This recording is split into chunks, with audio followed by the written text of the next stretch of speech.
This was supposed to be a proud moment for the Chinese, as the official countdown to their Olympics begins. But the decision to award Beijing the 2008 Games was always controversial. Today, while the president of the Beijing Organizing Committee addressed dignitaries before the lighting of the Olympic torch, protesters made their move. Greek television cut to a wider shot to try and avoid showing what was going on, and Chinese state television didn't show any of this at all. But a closer look reveals a protester trying to unfurl a flag. He's from the organization Reporters Without Borders, a group that campaigns for press freedom. The rest of the torch lighting ceremony then passed off without incident.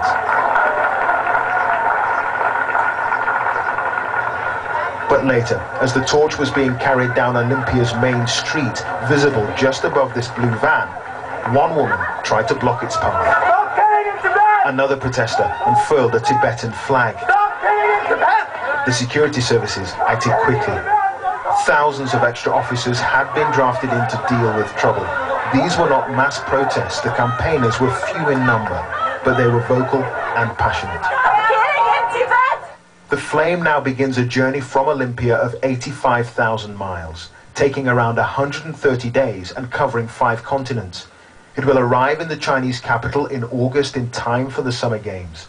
But Tibet could be a flashpoint, and demonstrations are expected in London too. This was Nepal today. In Kathmandu, hundreds were arrested. Again, the protests were over Tibet. But Darfur and Burma are also places where many believe the Chinese could do more to promote human rights, but are doing nothing.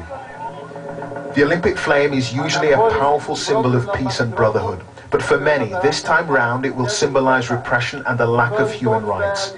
Now the flame has been lit.